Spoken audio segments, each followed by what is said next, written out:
Por que é difícil ver uma igreja crescer saudável usando somente a palavra de Deus? Hoje estou em uma igreja com mais de 55 anos de vida e vejo o descaso das pessoas com a palavra de Deus.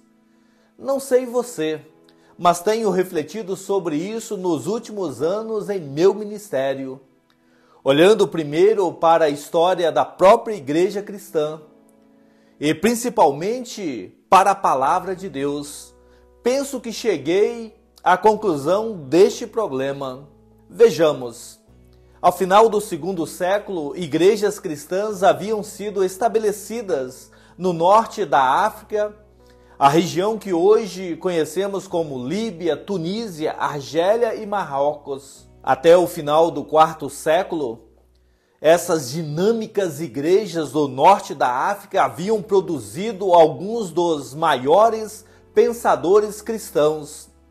O escritor leigo Tertuliano, o bispo Cipriano de Catargo e Santo Agostinho de Hipona. As percepções e o ardor desses líderes cristãos ainda inspiram a nós hoje. Entretanto, quando os muçulmanos invadiram o norte da África no século VII, rapidamente subjugaram e converteram os nortes africanos à sua religião. Embora alguns cristãos tenham resistido até o nono século, as igrejas do norte da África literalmente desapareceram entre as ruínas do Império Romano. E assim, o fracasso e desaparecimento de igrejas tem acontecido repetidamente ao longo dos séculos. Por exemplo, os donatistas do norte da África, os nestorianos da Ásia, e tanto católicos quanto protestantes em boa parte da Europa hoje. Ao observar uma congregação que luta com dificuldades, você pode se perguntar: por que nossa congregação não pode desfrutar de um crescimento pacífico? Será que ela fracassará? Vários pensadores cristãos têm proposto diferentes motivos pelos quais congregações e indivíduos fracassam ou afastam-se do Senhor. Porém, em Romanos, do capítulo 9 até o 10, o apóstolo Paulo quer que nos concentremos no mistério do Evangelho. Ele quer nos fazer entender como a fé cristã se espalha a novas regiões e permanece viva. Com 3 exemplos do Antigo Testamento, Paulo mostra que a palavra de Deus aviva o seu povo e sustenta a sua congregação. O primeiro exemplo de Paulo vem da história de Jacó e Esaú. Gênesis 25 a 33. Em sua misericórdia, Deus decidiu enviar Jesus como o Salvador do mundo e fez isso por meio dos descendentes de Jacó. Como plano divino da salvação, a promessa da nova vida e perdão por meio de Cristo foi alcançada a Esaú da mesma maneira que a Jacó. Mas Esaú endureceu seu coração para a palavra de Deus. Ele se rebelou contra os seus pais e procurou satisfazer-se nos caminhos dos cananeus. Ao desprezar a palavra de Deus, Esaú amaldiçoou os seus próprios descendentes. Uma situação semelhante surgiu quando o Faraó reteve os filhos de Israel cativo no Egito. A palavra da promessa de Deus, a salvação por meio do Salvador que viria, era verdadeira não apenas para os israelitas, mas também para os seus senhores egípcios. Contudo, o livro de Êxodo nos mostra mais uma vez que Faraó rejeitou a palavra de Deus. Ele endureceu o seu coração e se recusou a deixar o povo de Deus ir. Com resultado, Faraó se tornou um exemplo permanente da ira de Deus.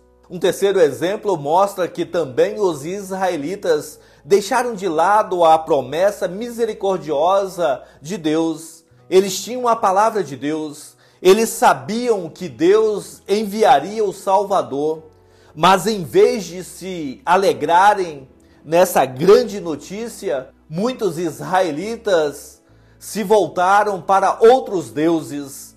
Eles endureceram os seus corações para a palavra de Deus e se tornaram objetos da ira de Deus. Assim como Deus endurecera o coração de Faraó por haver rejeitado a promessa misericordiosa, Deus também endureceu os corações dos israelitas que rejeitaram a promessa do Salvador que viria. Os 3 exemplos do Antigo Testamento citado por Paulo pode desencorajar você.